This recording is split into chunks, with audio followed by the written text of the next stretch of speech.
Занятие третье – недопустимые цели. И цель нашего занятия, чтобы мы убедились, да, получая информацию по предыдущим воплощениям, да, по этой судьбе анализируя, что да, от части целей нужно отказаться по тем или иным причинам, а цели, которые необходимы и душе, и карме, они могут находиться только вот там-то, там-то. Поэтому нам нужно убедиться, какие цели недопустимы, почему они недопустимы, так, чтобы мы опирались и на анализ этого воплощения, и анализ предыдущих воплощений. Значит, наша задача попрощаться с тем, с чем необходимо попрощаться. Это уже было. Вы же не можете сидеть 3 года в 1 классе или во 2 или в 3. Да? Прошли, отпускаем, прощаемся. И с другой стороны, не подключаться к иллюзиям, то, что недоступно для человека, по крайней мере, на данный момент. Да, по крайней мере, пока он не решил определенные задачи. Хочу быть успешным, хочу быть миллионером, но просто энергия на максимум, задача не реализуется. Публичность, задача не реализуется. Трусость, задача торчит, мешает, предположим. Да? Какой-то успешный человек, если предыдущие вопросы, они не закрыты. Да? Человек может ставить более значимые задачи, когда у него для этого есть основания, у него есть платформа. Поэтому нужно понять, что уже прошли 100 раз, и карма дальше будет воспитывать тяжелыми предметами. Не надо 3-й раз давать зачет по 3 классу. Вот не надо. Она уже приняла, она уже видеть не может. Опять с одними и теми же зачетками переростков, да, не может. И не нужно слишком высоко взлетать, когда не сданы базовые показатели. То есть, чтобы ставить цели более высокого порядка, в основном это хотелки. Да, нужно, чтобы человек шаг за шагом выполнял все условия предыдущие. Вот это нужно увидеть. Что уже прошли, и нельзя эти задачи еще раз ставить как цель. А что просто недоступно, потому что не готов, потому что есть множество вопросов, которые не закрыты. Вот это цель нашего занятия. По самим законам, какие цели становятся недоступными, неправильными, да, которые карма будет блокировать. 2 направления законов здесь действуют. Одно с точки зрения развития, другое с точки зрения служения. С точки зрения развития, что нужно душе человека, с точки зрения служения, что от человека ждут высшие силы. С точки зрения развития это выглядит как? Вы поступили в школу, проходите 1, 2, 5, 10 класс. Вот от вас ждут, что вы будете проходить вовремя, сдавать зачет, там экзамены, и из класса в класс вы переходите с теми или иными оценками.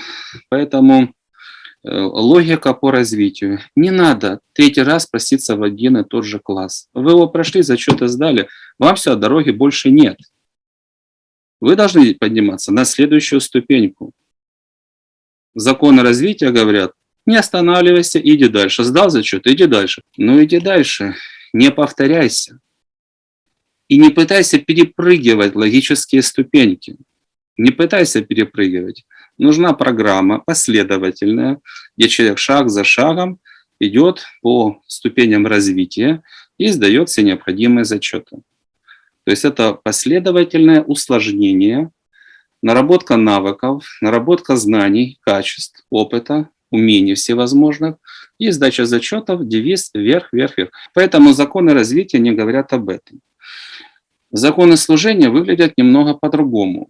Да если развитие говорит «не повторяйся», законы служения говорят о чем? Что должен делать человек в этом мире? То, что нужно высшим силам. Что им нужно? Что в одних случаях то, что вы лучше всего умеете. Вот в этом случае, да, может одно и то же повторяться много раз. Почему? Потому что это нужно Богу, это нужно этому миру. Да? Поэтому, с одной стороны, с точки зрения развития не повторяйся, с точки зрения служения делай то, что нужно высшим силам, да? То, что нужно Богу. Потому что без Бога душа человека мертва. Мертва. Но если живет, то временно. Да, если она не открывается и не включаются высшие центры, и она не включается так, по высшим мотивам, не открывается к соответствующему покровительству. Зачеты на каждом уровне – это определенный набор там, типов. Не обязательно же проходить абсолютно все профессии. Не обязательно. Но их можно разделить по различным типам, где человек формирует определенные навыки. Навыки там, коммуникации, навыки планирования, там, контроля, управления, расчета. Да, это определенные навыки. Что там руками работать, что-то там собой владеть. Что там на первом уровне примерно там 4 типа жизненных ролей или профессий. Да, вот в каком качестве человек должен пройти свою жизнь, чтобы получить зачет. И с каждым уровнем их немного больше, больше, больше. Вам нужно будет составить такой небольшой списочек. Да? На первом уровне все сдано, или там какую-то роль вы не отработали. На втором все сдано, или не отработали. Да? Если не отработали, ну, нужно закрыть. Да, понятно, что если вы, скажем, в институте, а у вас какой-то вопрос не закрыт со средней школы, вам не нужно возвращаться в среднюю школу. Вам нужно закрыть этот вопрос. Ну, предположим, какой-то документ не отдают, предположим, вы прошли обучение, да, вот по прошлым воплощениям, а у вас нет благодарности за пройденный путь. Нет благодарности за то, что вас вкладывали, за то, что вас сопровождали. Или вы где-то остались должны, ну, кого-то оскорбили, не извинились, сделали пакость, не компенсировали. Вы остаетесь должником. Да, вас отправили, да, куда-нибудь там. Ну, время пришло, да, пора отправлять там в институт. А хвосты остались. А хвосты остались. И вы там подключены. Да, вы не закрыли свои вопросы.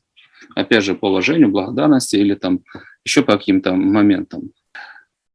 Да, поэтому мы составите списочек по первому, второму, третьему, четвертому уровню. Дальше не нужно из необходимых жизненных ролей, сколько вы закрыли, и, соответственно, сколько не закрыли, и сколько у вас хвостов. Поэтому где у вас остается привязка, а мне бы хотелось туда, ну, в данном случае по самореализации, в какую-то профессию, там, где понятно, там, где попроще. Карме не нужно, чтобы вам было попроще. Карме нужно, чтобы вы росли, чтобы вы становились сильнее, чтобы от вас было больше пользы.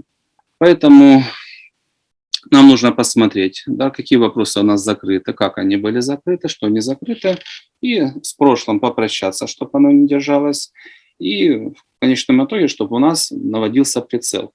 Вот это в прошлом, здесь что-то нужно позакрывать, будущее, вот это недоступно, и у нас остается определенный диапазон возможностей, куда нужно смотреть. Да, соответственно, из этого будет исходить программа, что правильно, когда человек принимает подчинение Богу, правильно, когда он ставит цель делать то, что от него ждут высшие силы.